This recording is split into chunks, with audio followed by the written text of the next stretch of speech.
Bonjour à tous. Aujourd'hui, je vais vous présenter un tout petit projet. Rien de très compliqué, rien de révolutionnaire en électronique, mais un projet qui me tenait particulièrement à cœur. Ma petite fille est arrivée pour passer une dizaine de jours à la maison et j'ai eu envie de lui fabriquer un petit jeu. Je ne vais pas vous donner trop de détails dans un premier temps. J'avais prévu d'ailleurs qu'elle ait son mot à dire dans sa fabrication, puisqu'elle a dû choisir la couleur du bouton, mais également les couleurs des deux parties du boîtier. J'avais usiné le couvercle avec ma CNC 318 en préalable de son arrivée. Le trou pour le bouton, les 4 lumières pour les LED,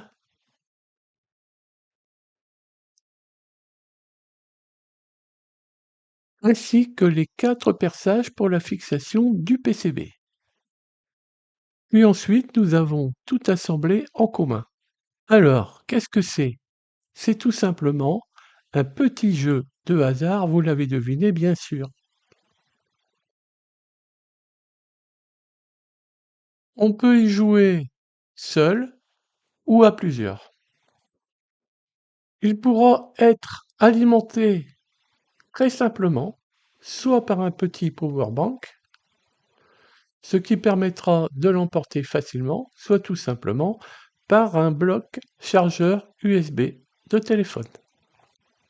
L'idée est volontairement très simple. On fait un choix, on appuie sur le bouton et c'est le hasard qui décide. Le nom du jeu?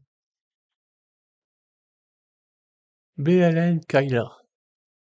Peut-être trouverez-vous d'où vient ce nom, mais c'est peu probable car je viens de l'inventer.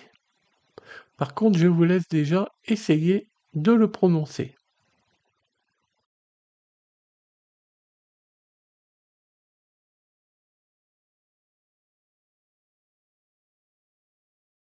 Électroniquement, c'est vraiment minimaliste. On trouve essentiellement un Atini 85, 4 LED, ici c'est un peu plus, WS 2812B et un petit buzzer et un bouton poussoir.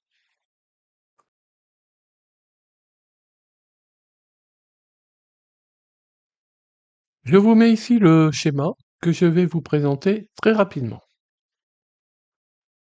Alors, on reconnaît bien sûr ici l'Atini 85. On voit que son port PB5, qui est le reset, est relié à un bouton normalement ouvert, que le buzzer est relié au PB1 et que au PB0, nous avons la barrette de 4 LED adressables qui est reliée. Alors ici, j'ai représenté avec un connecteur de 2 pinoches. En fait, c'est un connecteur de 3 pinoches, puisque en plus du signal de commande et de la masse, il y aura le plus 5 volts. Je rappelle que c'est un schéma de principe sous EASY EDR. Je n'ai pas représenté non plus pourquoi était faite l'alimentation.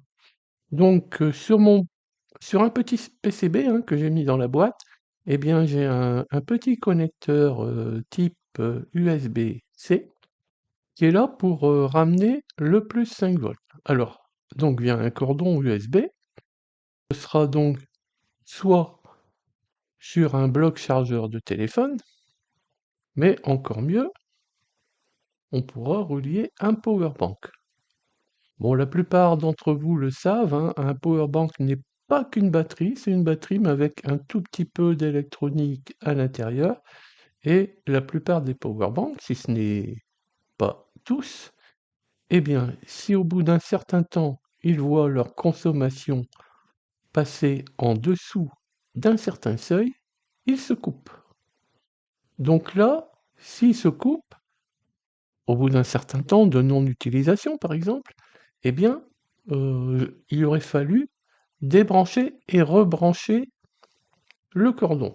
C'est un petit peu gênant. Même l'action sur le sur le BPA n'aurait pas suffi. Donc, la solution, c'est de toujours avoir une consommation minimale du powerbank si on veut qu'il ne se coupe jamais. Donc, j'ai d'abord essayé de trouver un artifice simple, je pense qu'il y en a, mais par exemple en utilisant la mise à la masse par le BPA, on aurait pu reprendre ça, aller vers un transistor et puis quelque part venir simuler une déconnexion, reconnexion de l'USB. Mais pour ce type de montage, j'ai trouvé que c'était un peu trop sophistiqué. Moi, je voulais quelque chose de rustique en fait. Donc, j'ai dit, je vais créer une consommation permanente minimale. Donc, j'ai d'abord mis une résistance de 100 ohms. Ça n'a pas suffi, j'en ai mis une deuxième en parallèle. Et là, ça marche avec l'inconvénient de consommer en permanence minimum 100 mA. Voilà, il faut le savoir. Donc, il faut débrancher l'appareil lorsqu'il n'est pas utilisé. Alors, comment ça marche? Eh bien, donc à chaque appui sur BP1, on redémarre la Tiny 85 qui va exécuter un seul cycle, qui va être de faire clignoter un certain temps pour ménager le suspense les LED de différentes couleurs.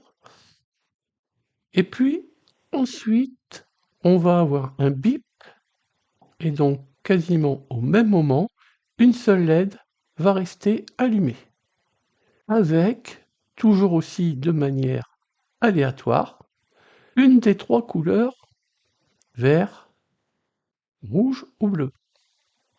Et puis, cette LED va rester allumée pendant environ 10 secondes. Voilà pour le schéma, hein, très simple. Le programme, lui, est également très court et comme toujours, le code est disponible sur mon GitHub. Vous trouverez le lien dans la description de cette vidéo. Je rappelle aussi que j'ai créé un dispositif pour programmer les Atini 85, déjà repris par bon nombre d'internautes. Le voici.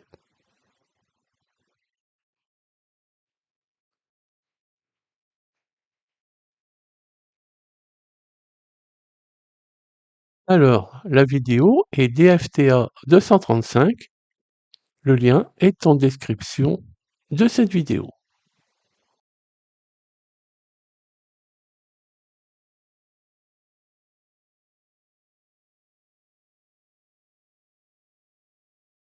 Très bien. Voyons maintenant ce qu'il y a réellement dans cette boîte. Alors, on va commencer par l'ouvrir.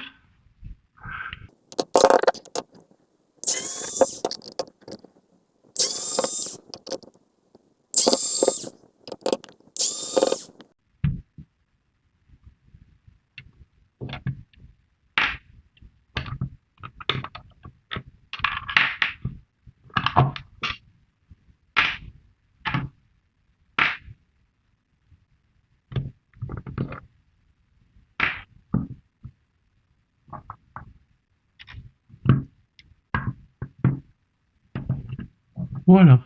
Alors, on va commencer par enlever le connecteur de la barrette de LED. Pour pas me tromper, il y a justement un détrompeur dessus.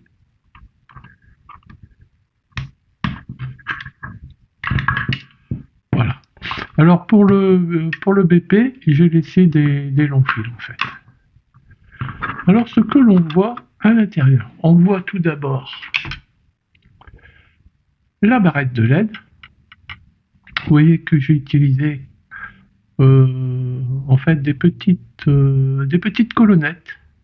Alors moi c'est simple, en colonnettes j'ai des M4 et des M3. Et après j'ai différentes longueurs. Sur les M4 j'ai du 15 et du 20 et du 10. Ici c'est du 3. Et bien là j'ai en hauteur, j'ai du 2 et du 3. Et j'ai donc les vis qui vont en conséquence avec, puisque une colonnette qui est courte vous pourrez lui visser qu'une vis courte dedans. Alors ces barrettes, les voici. On va y revenir un peu plus tard. Alors, ensuite, donc là, vous avez le bouton poussoir. OK.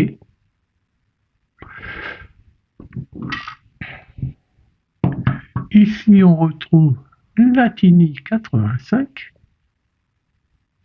Le buzzer. Alors, ce que je n'ai pas dit sur le schéma, c'est que le buzzer, il est monté sur un petit connecteur. On peut l'enficher sur un petit connecteur, ce qui permet aux parents qui ont un petit peu marre d'entendre ce buzzer fonctionner un peu trop, ils peuvent le décaler d'un cran pour plus qu'il ne soit branché. Voilà, les cales LED, on en a parlé. Alors justement, les cales LED, je voulais quand même m'arrêter quelques secondes sur ces petites barrettes. De ma fabrication, hein, j'essaie toujours, enfin dans pas mal de cas, j'essaie de faire des systèmes qui pourront me resservir quand je fais des PCB. Et là, j'en ai eu besoin et voilà, j'ai pérennisé ça. Et vous pouvez retrouver ça donc dans mon GitHub. J'ai créé un cours dépôt GitHub spécifique pour ça. Parce que l'objectif, je le disais un peu plus tôt, c'est qu'elle puisse être reproduite facilement par ceux qui le souhaitent, y compris par moi. Ce sont des toutes petites cartes, mais elles sont assez pratiques pour réaliser ce genre de petits montages. Avec plusieurs WS2812B, vous regarderez aussi sur le GitHub le DFTA 259. C'est la même chose, mais avec des LED qui ne sont pas des WS2812B, mais qui sont des APA 106, qui sont également des LED adressables, mais un peu différentes, et surtout, ce sont des composants traversants. Ici, j'aurais pu mettre des composants traversants aussi. Alors, pour la fixation,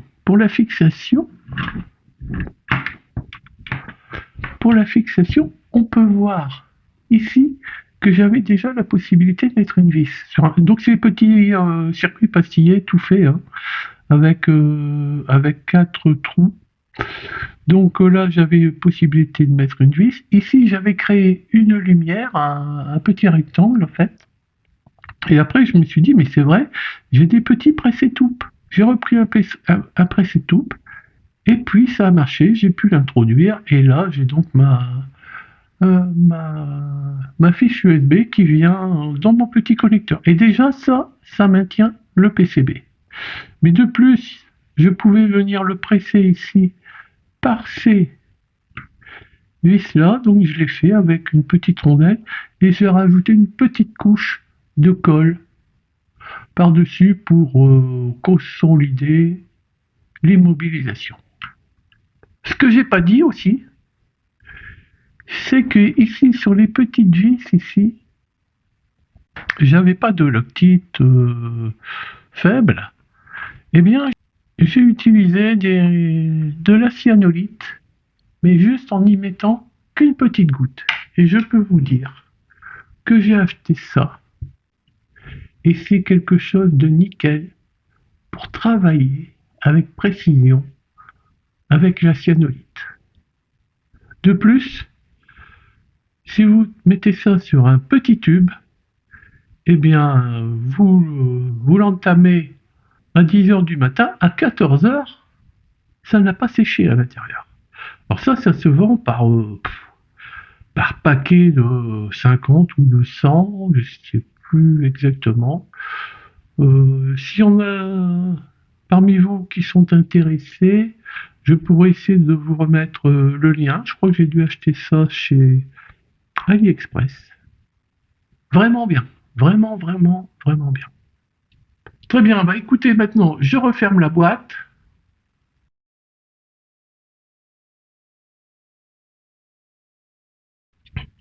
Et maintenant, passons au plus intéressant, la démonstration de BLN Kyla. Le principe est très simple. Avant de commencer, le joueur choisit une des 4 positions et une des 3 couleurs. Dans mon cas, j'ai décidé de matérialiser ce choix à l'aide de petites rondelles percées de couleurs. Oui, vous l'avez compris, j'ai prévu une planche avec des petits tourillons par la suite. Donc le joueur fait son pari.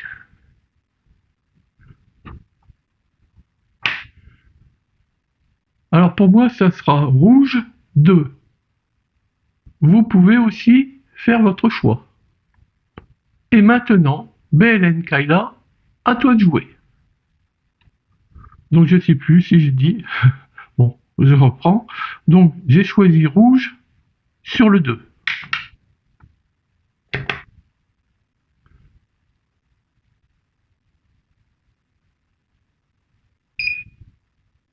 C'est le rouge sur le 1. Pas bon. J'espère que pour vous, ça a été bon. Bon, je continue, hein, parce que moi j'ai prévu, je ne vais pas le faire ici, mais qu'on puisse faire 5 tentatives. Donc c'est toujours rouge 2.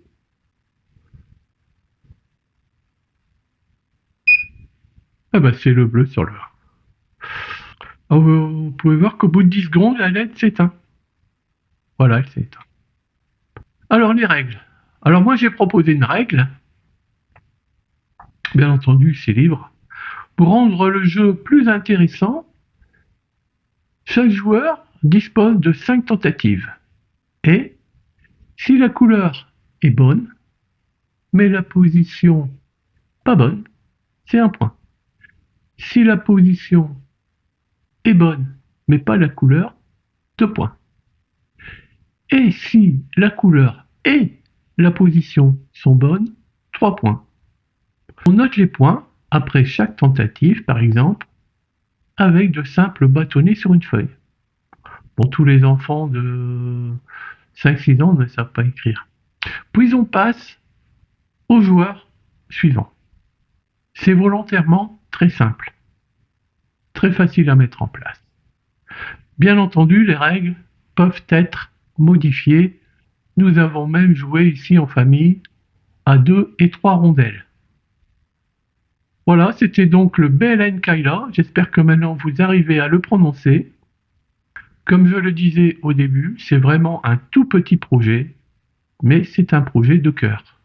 Parce que cette fois, le but n'était pas de réaliser quelque chose de particulièrement compliqué, le but était surtout de fabriquer quelque chose avec ma petite fille.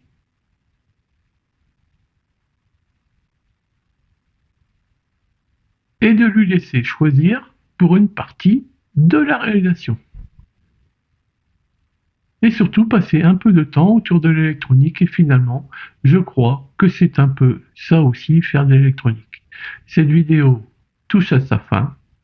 N'hésitez pas à me dire ce que vous pensez de BLN Kayla et comme d'habitude, si cette vidéo vous a plu, vous pouvez laisser un petit commentaire, un pouce bleu, partager, vous abonner à la chaîne si ce n'est pas déjà fait. Merci d'avoir regardé et à bientôt pour de nouvelles vidéos.